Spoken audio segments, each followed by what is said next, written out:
Boa noite a todos vocês que nos acompanham a partir de agora no canal Super News e pelo perfil da NTWGV Solutions e Vila Isa. Estou aqui ao vivo com o João Márcio, a gente vai falar sobre imposto de renda. Espero que vocês estejam me ouvindo bem aí, caso contrário, pode comentar aí, caso não estejam me ouvindo. Boa noite, João. Boa noite, Júlio, tudo bem? Tudo bem. Com um pouco de trabalho a gente conseguiu aí entrar, né, ao vivo, né, para falar sobre o imposto de renda.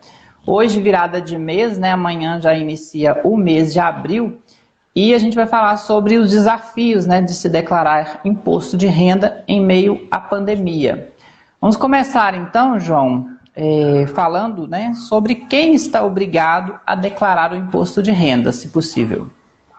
Sim. Então, está obrigado a declarar imposto de renda agora no ano de 2021, todas aquelas pessoas que tiveram rendimentos, né, tributáveis acima de R$ 28.559. Pessoas também que tiveram posse de bens e direitos até 31 de dezembro, acima superior a R$ 300 mil, tiveram rendimentos isentos, não tributáveis ou tributação exclusivamente na fonte acima de 40 mil, e pessoas também que tiveram rendimento de atividade rural superior a 142 mil ano. Dentre outras situações também, pessoas que tiveram aplicação em bolsa, tiveram ganho de capital, pessoas que passaram a condição de residente no Brasil também no ano de 2020, estão obrigados também a declarar imposto de renda.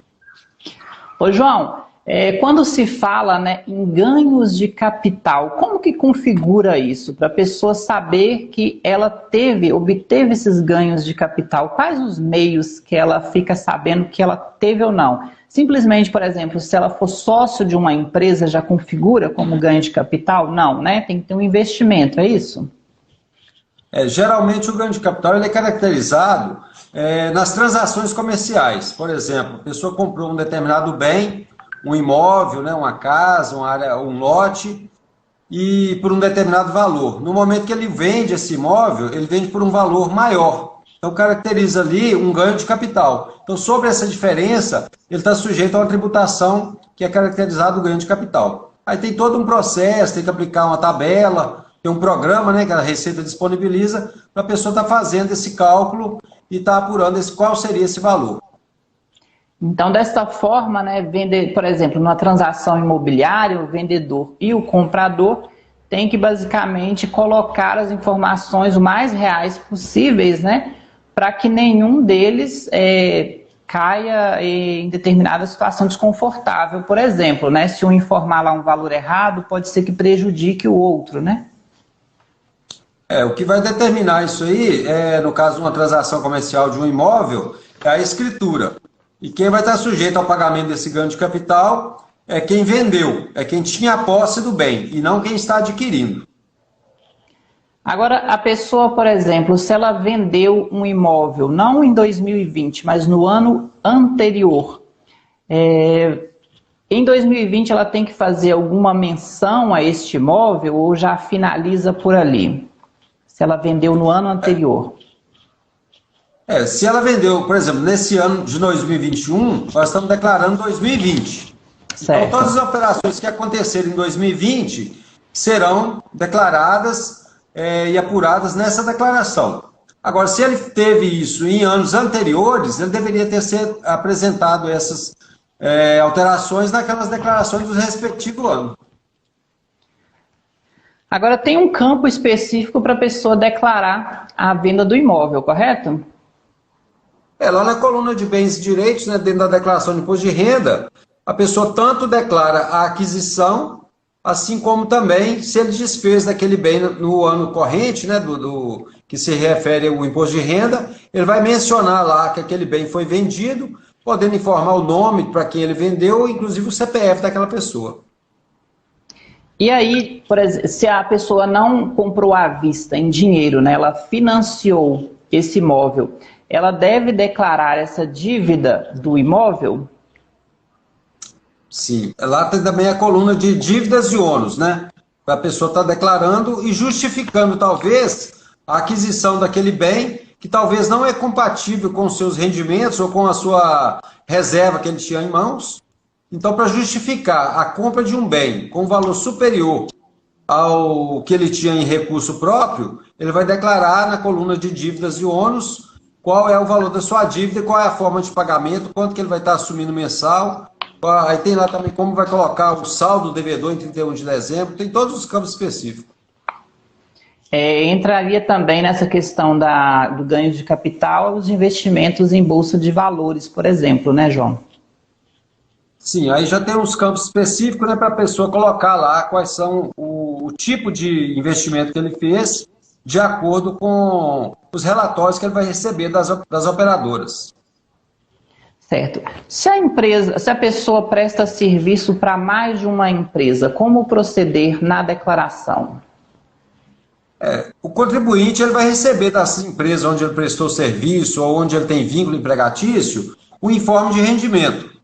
Esse informe de rendimento é muito importante porque as empresas elas vão estar informando através da DIRF para a Receita Federal todo o montante que aquela pessoa recebeu ao longo do ano de 2020. Se falando desse ano de 2021, para o imposto de renda.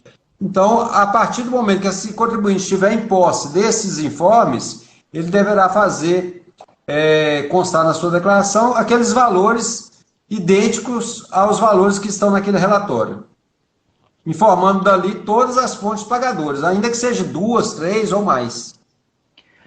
Ô, João, uma dificuldade que eu imagino que as pessoas estão tendo, né, ao longo dessa pandemia é justamente conciliar essas informações, né, conseguir agrupar essas informações, como, por exemplo, alguma certidão que ela tem que pegar no cartório da compra e de venda, entre outros documentos, né, até mesmo comprovantes de bancos e tudo mais. Hoje, com os aplicativos, isso facilita bastante a aquisição desses documentos, né, para fazer a declaração. Exato. Hoje tem muitos recursos, né, tecnológicos, os próprios bancos, né, estão oferecendo através dos aplicativos, a própria Receita Federal através do ECAC, se o contribuinte tiver o seu certificado digital, ele inclusive pode estar acessando o portal da Receita Federal e já puxando lá os seus informes de rendimento de onde ele prestou serviço ou teve vínculo através daquelas empresas. A questão do trabalho, né? Às vezes a pessoa começou 2020 ali trabalhando, aí chegou o período da pandemia, ela ficou desempregada, né? Recebeu o auxílio emergencial. O ano passado ela não declarou, né? Porque ela estava declarando referente ao ano anterior, 2019, nem se falava nisso, né? Esse ano já tem que fazer a menção do auxílio, né? Quando que ela deve fazer essa menção do auxílio emergencial? Então, todas aquelas pessoas que receberam o auxílio e que tiveram outras rendas que somadas superarem o valor de R$ 22.847, eles estarão sujeitos a declarar, e se esses valores somados ultrapassarem esse limite, esse contribuinte estará sujeito à devolução do valor do auxílio emergencial. No momento que ele transmitir sua declaração, já vai ser gerado um DARF. Esse DARF já vai sair com um prazo de pagamento agora previsto para 30 de abril. Não é passivo de prorrogação, né, desse prazo, nem de parcelamento, aliás, e nem tampouco compensar esse valor através de valores de restituição que possivelmente esse contribuinte poderia ter. Então, tanto o contribuinte, assim como seus dependentes também, que constarem na sua declaração como dependentes e tiverem tido recebido, né, recurso do auxílio emergencial, terão de devolver. Se superar o limite, né, de declaração, é isso? Isso, de R$ 22.847. O limite para o contribuinte declarar, normal, é R$ 28.559. Mas para aqueles contribuintes que receberam o auxílio emergencial, esse valor ele é inferior, né? Ele é de R$ 22.847. Então, quem recebeu rendimentos somados com o auxílio emergencial, que ficou abaixo de R$ 22.847, ele não tem que declarar e automaticamente não terá que devolver. Mas se teve rendimentos que, somado com o auxílio emergencial, superou o valor de R$ 22.847, no momento que ele declarar, ele estará sujeito à devolução desse recurso. João, eu vou agradecer a participação aqui do Rodrigo da Costa, parabéns pelo tema, muito importante, e o ator Fernando Castro também fazendo um comentário aí. Obrigado a vocês comentando aí. Se vocês tiverem alguma dúvida a respeito do imposto de renda, manda para a gente que no finalzinho a gente vai tirar essa dúvida, né, sobre a declaração. As dúvidas vão surgindo à medida que a gente vai conversando também, né? Ô, João, agora uma dúvida sobre a questão das deduções, né? Ao que parece, a Receita enxugou bastante a questão das deduções. Como que está funcionando essa questão do que eu posso deduzir e o que isso representa na minha declaração? Além de enxugar, a Receita também ela criou alguns critérios, né? Porque antes as pessoas declaravam algumas despesas e, teoricamente, ela não precisava ter a comprovação. Hoje o governo criou, através da DIMED, né, principalmente na área da saúde, todos os valores declarados pelos contribuintes deverão constar também nos informes de rendimento, ou das clínicas, do plano de saúde, ou daquele profissional no momento que ele declarar o seu imposto de renda. Então, a exemplo da DIRF, as empresas deverão entregar as DIMED, né, as empresas da área da saúde, informando nome, CPF e valor de quem os pagou no ano de 2020. Então, no momento que esse contribuinte declarar no seu imposto de renda, informando que pagou a determinada pessoa ou a determinada pessoa jurídica, aquele valor ele deverá coincidir com o valor da DIMED informado pelaquela mesma empresa. Uma questão que o governo tirou, que antes ele tinha previsão legal de deduzir, eram os gastos previdenciários pagos com a empregada doméstica. Mas já desde o ano de 2020, o governo já tirou essa opção. Então, dentro das áreas das despesas dedutíveis, todas as despesas na área da saúde, médico, dentista, hospitais, plano de saúde, previdência privada e também na área de educação. Todo gasto, né, que tiver com o próprio contribuinte ou com o seu dependente, na área de educação também pode ser dedutível.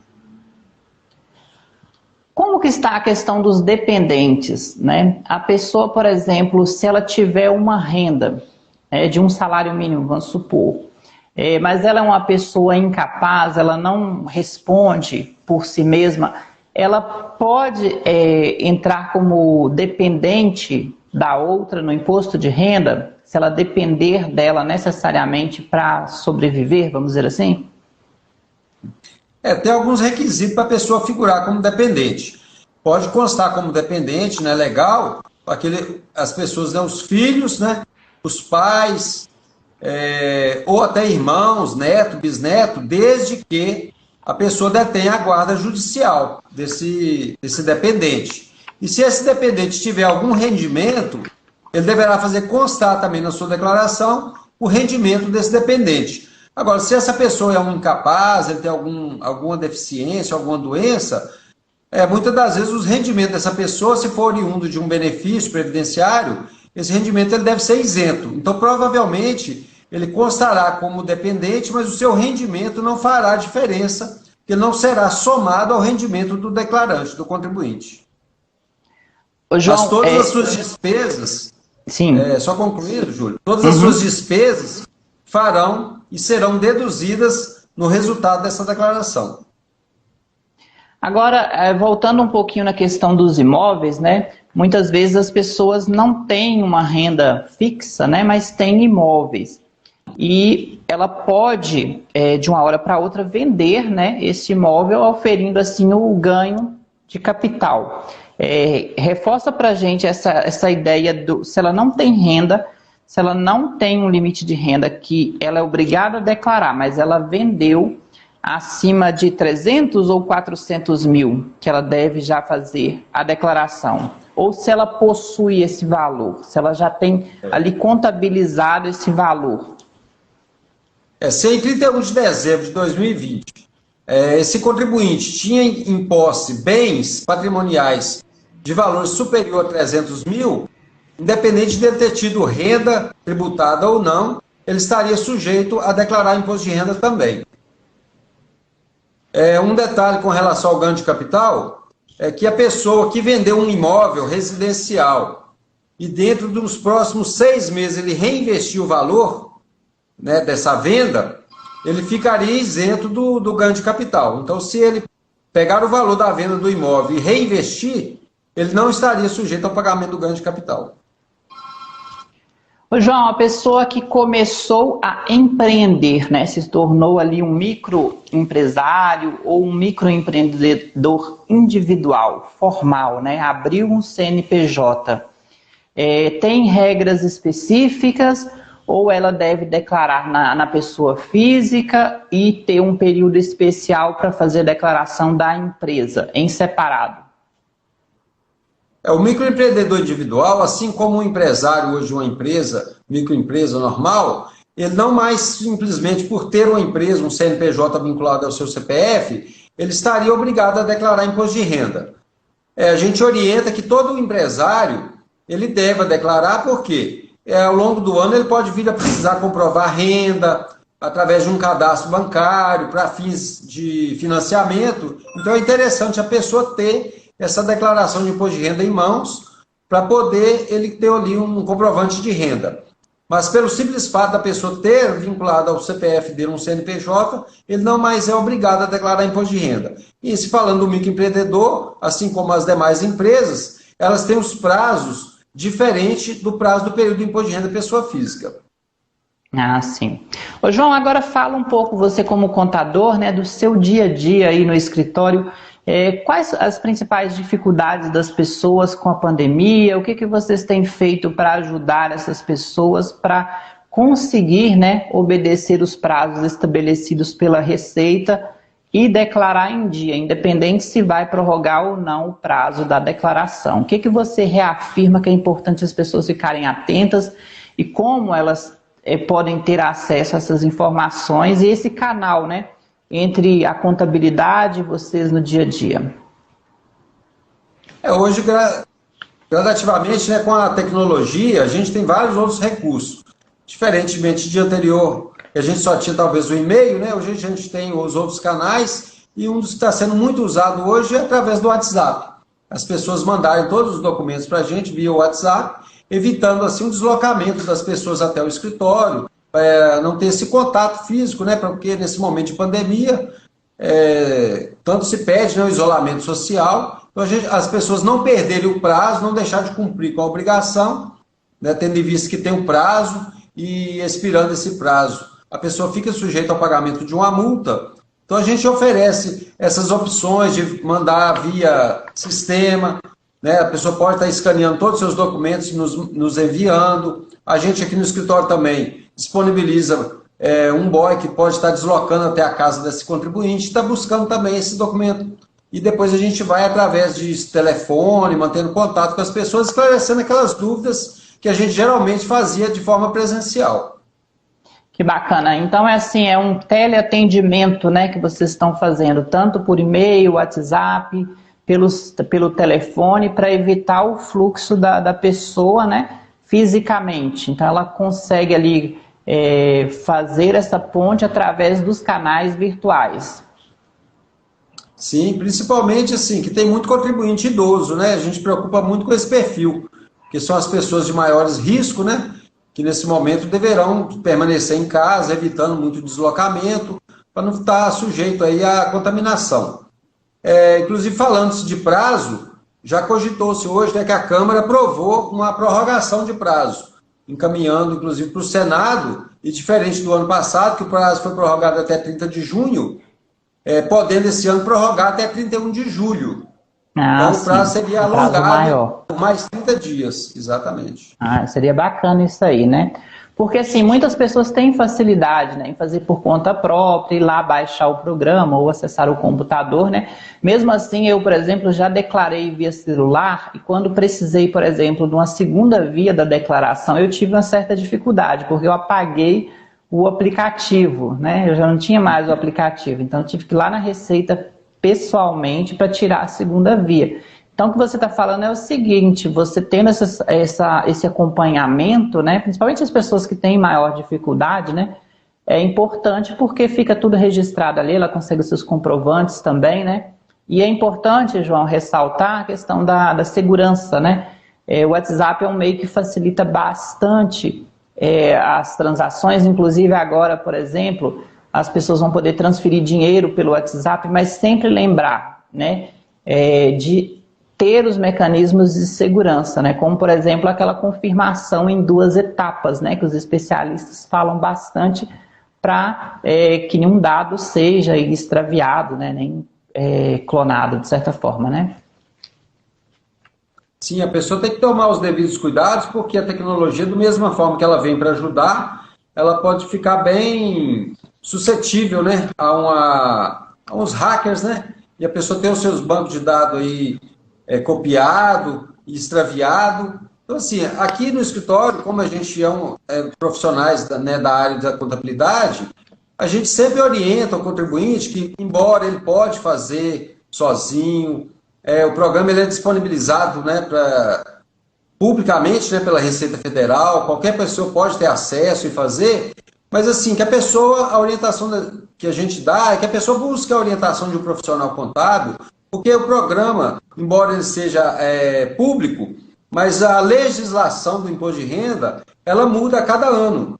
Sempre tem alguma mudança, ainda que pequena, mas tem. E a gente, por estar na área, está sempre acompanhando essas mudanças e está conseguindo orientar o contribuinte para evitar problemas de malha fina, porque a maioria das pessoas que declaram, por um descuido ou outro, acabam caindo na malha fina. E aí acaba esquecendo, não acompanha o processamento da sua declaração, e quando ele vai dar por conta, ele já recebeu uma notificação da Receita, e aí já não tem mais o que fazer. A Receita vai aplicar uma multa de ofício, esses valores acabam saindo muito mais caros, às vezes, do que pagar por um profissional para fazer o seu serviço.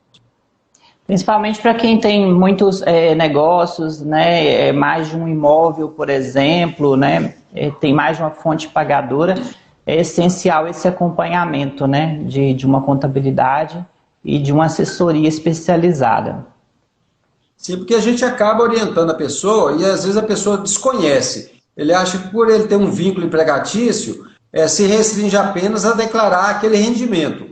Ele tem que declarar, além daquele rendimento ali, possíveis rendimentos de aluguel, rendimentos de aplicações financeiras, dependendo da natureza dessa aplicação, ele é tributável, resgate de previdência privada, muitas das vezes também, dependendo do plano que ele optou, ele é tributado. Então, se houve resgate, ele tem que declarar. Os rendimentos de aluguel, se os imóveis estão através de uma imobiliária, a imobiliária já entrega também a DIMOB, informando para a Receita Federal quem pagou e quem recebeu. Então, se a pessoa, ainda que ele não declara, naturalmente a Receita já tem conhecimento, né, daquele fato. Então, se ele omitir alguma...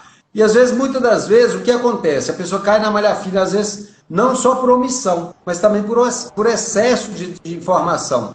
Declarar despesas que realmente não são oriundas daquela pessoa. Ô João, antes da gente encerrar aqui, né, que o nosso bate-papo vai ser breve, a gente vai fazer umas considerações aí, algo que eu não tenha mencionado, né, que você acredite que seja importante a gente reafirmar, mas explica pra gente, principalmente para o público jovem aí que está acompanhando a gente, ou que vai acompanhar depois, né, nas nossas redes aí, porque a gente vai tentar deixar a live salva, para outras pessoas também assistirem, tirarem dúvidas. O que vem a ser essa malha fina? Conta pra gente, o que significa isso? Sim, a malha fina são para aquelas declarações que após a transmissão, a Receita Federal identificou ali algum erro. Esse erro pode ser por omissão, né, deixou de declarar algum fato relevante que estaria sujeito a ser apresentado na declaração e que não foi apresentado, ou por excesso, às vezes a pessoa declarou uma despesa, informando que houve uma despesa, por exemplo, na área da saúde, talvez ele até teve, mas esqueceu de pegar o recibo, aí aquele profissional que recebeu, por ele não ter pedido o recibo, às vezes se acha no direito de não declarar, e aí acaba que ela vai gerar uma divergência de informação, e aí a sua declaração vai para uma malha fina, né, que é chamada malha fina, onde ele deverá comprovar aquela despesa que ele possivelmente declarou e não tinha, ou ele tem que comprovar ou que ele não tinha aquele rendimento que a Receita constatou que ele teve e que ele deixou de declarar. Com isso, ela pode ter um retrabalho, né? Um trabalho em dobro, vamos dizer assim, né? Uma vez identificado, né, que houve o erro e que a declaração está na malha, essa declaração deverá passar por uma retificação. Então a gente fala que a declaração deverá ser retificada, corrigindo ali aquele erro que possivelmente ficou caracterizado na declaração original. Lembrando que ele tem um prazo, se ele perder esse prazo, a Receita, além de corrigir o erro através de ofício, ela vai estar aplicando a ele uma multa, e essa multa geralmente ela é um pouquinho salgada. Qual que seria o prazo para essa retificação? Ela pode fazer até quando essa retificação? Na verdade, o prazo ele é até de 5 anos. Porém, a Receita nunca deixa chegar nesse ponto, né? O sistema está muito, digamos assim, está bem redondinho. Então, uma vez transmitida a declaração, é muito tranquilo da pessoa acompanhar isso, Júlio. Se a pessoa entregou sua declaração e ele estava sujeito a uma restituição, ele pode acompanhar. Se a sua restituição não cair, já pode ser ali um indício de que tem algum erro. Então, ele pode estar acessando através do ECAC, tem vários meios, né? Se a pessoa tem um certificado digital, ele pode estar acessando lá o meu imposto de renda, ou através do código de acesso, e fazer o acompanhamento do processamento daquela declaração. Se ele fizer esse acompanhamento lá dentro do site da Receita, ele até mesmo antes de ser notificado, ele consegue identificar ali se houve já um erro e qual foi o erro que foi apurado através da Receita Federal. Ô, João, agora antes da gente fechar aqui com as suas considerações, né, sobre o que eu não falei, que você acha que é importante ressaltar, e caso alguém também tenha alguma dúvida, pode ir enviando aí. Criptomoedas, né, que são aquelas moedas virtuais, né, bitcoins, por exemplo, entre outras. Como que eu vou fazer para declarar isso aí se eu tiver adquirido as bitcoins, as criptomoedas? Sim. Você já pegou algum caso específico sobre isso, sobre essas transações com essas moedas virtuais? São casos bem recentes, né, que estão acontecendo, que ainda tem pessoas que ainda não estão fazendo aplicações desse tipo de investimento, mas assim como as aplicações em bolsa de valores, as pessoas buscar os informes de rendimento, porque todas as operações, elas geram os informes que são específicos para a declaração de imposto de renda. Então, assim, buscar através desses formulários esses informes e trazer para dentro da sua declaração, o mais transparente possível aquelas aplicações que essa pessoa está fazendo, quer seja ela em bitcoins, né, ou quer seja através de bolsa de valores, não omitindo ali nenhum tipo de informação. Para efeito de comparação, eu posso comparar, por exemplo, se eu estivesse fazendo alguma transação em dólar, por exemplo, e tendo que fazer uma conversão ali da moeda. Pode ser assim, ou dólar, ou euro, qualquer outra moeda? Sim, o dólar também, né? Por ser uma moeda estrangeira, a pessoa pode trazer para seu imposto de renda, buscando lá as conversões e fazendo ali a conversão do valor da moeda americana em valor de mercado brasileiro. Se a pessoa mora no exterior, tem algum...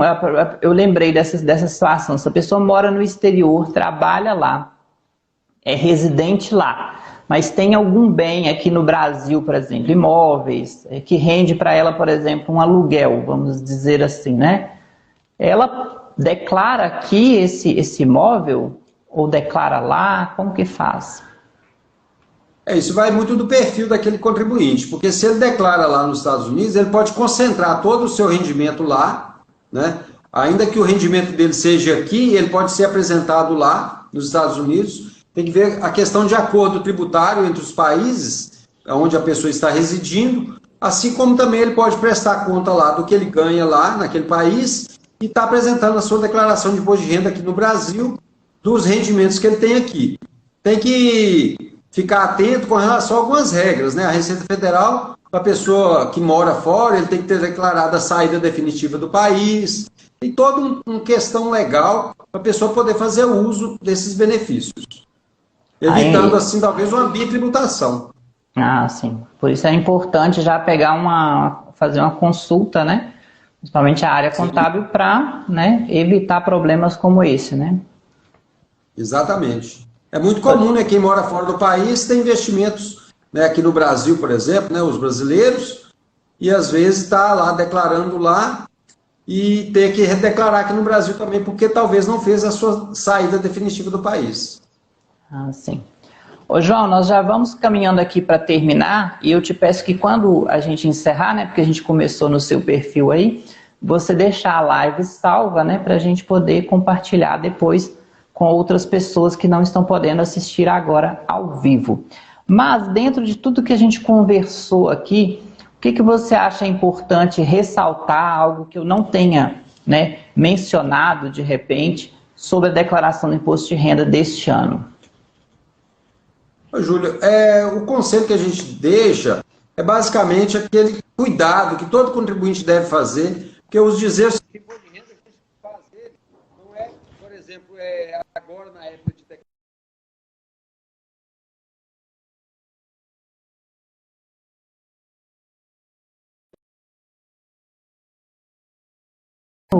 No vídeo do João. Ô, João, Sim. travou um pouquinho aqui a imagem. Eu vou repetir a pergunta. Sim. Aquilo que eu não mencionei aqui, né, que você acha importante ressaltar para quem estiver nos assistindo aí, que de repente vai declarar a primeira vez o seu imposto de renda. O que é importante observar? Sim. Eu vos dizer o seguinte, que a declaração de imposto de renda, a pessoa não deve deixar para fazer apenas no momento do prazo. É ao longo do ano e juntando toda a documentação. Por exemplo, se foi ao médico, a um dentista e efetuou um pagamento, naquele momento ali já pediu o seu recibo de pagamento, né, para comprovar, porque é muito comum as pessoas chegar no momento de declarar e a gente, quando fala para ele qual tipo de despesa, né, que ele pode deduzir, ele já começa por ali querer ligar para aquele profissional, já pediu o seu recibo, e muitas das vezes o ano já virou, aquele profissional já fez sua declaração, ele não vai poder estar apresentando para ele mais aquele recibo. Então, você tomar aqueles devidos cuidados, se houve algum vínculo ao longo do ano, não esquecer que trabalhou em determinados lugares e procurar buscar, né, os informes de rendimentos, evitando assim problemas futuros junto à Secretaria da Receita Federal. E na dúvida, procurar um contador, né, para trazer as orientações. Sim, sempre importante, né, buscar o auxílio de um profissional da área contábil, porque a pessoa já tem ali todo um conhecimento, né, já vem acompanhando a legislação, podendo estar orientando ele da melhor maneira possível, evitando assim problemas de malha fina.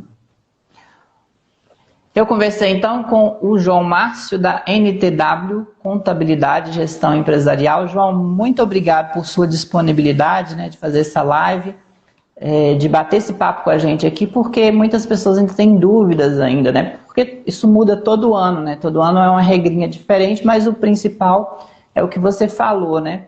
Já vai juntando tudo, os comprovantes, seja de forma física ou virtual, para na hora que chegar a declaração você já está com a documentação em dia, né? Exatamente, Júlio, tá? Bom, agradecer você também pela oportunidade, tá ok? E sempre que precisar, estamos aqui à disposição para poder estar dando a nossa contribuição. A Simone Claudino está até comentando aí, declaração sem estresse é com o apoio de um contador. Um abraço, Simone, e obrigado pela participação aí, realmente, né?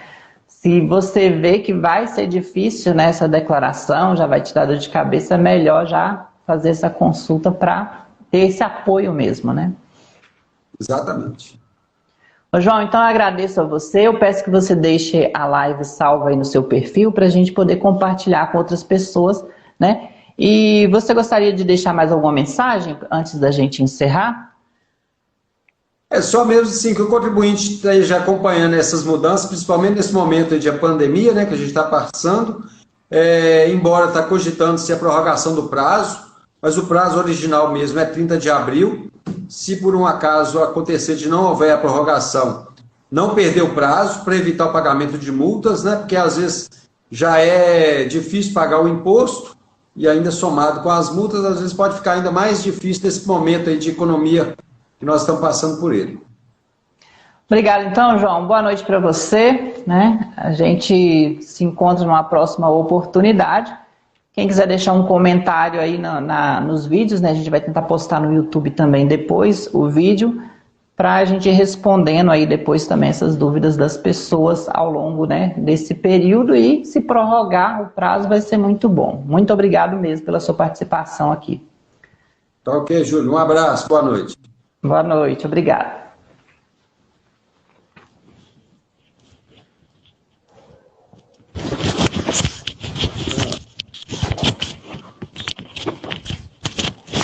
Olá.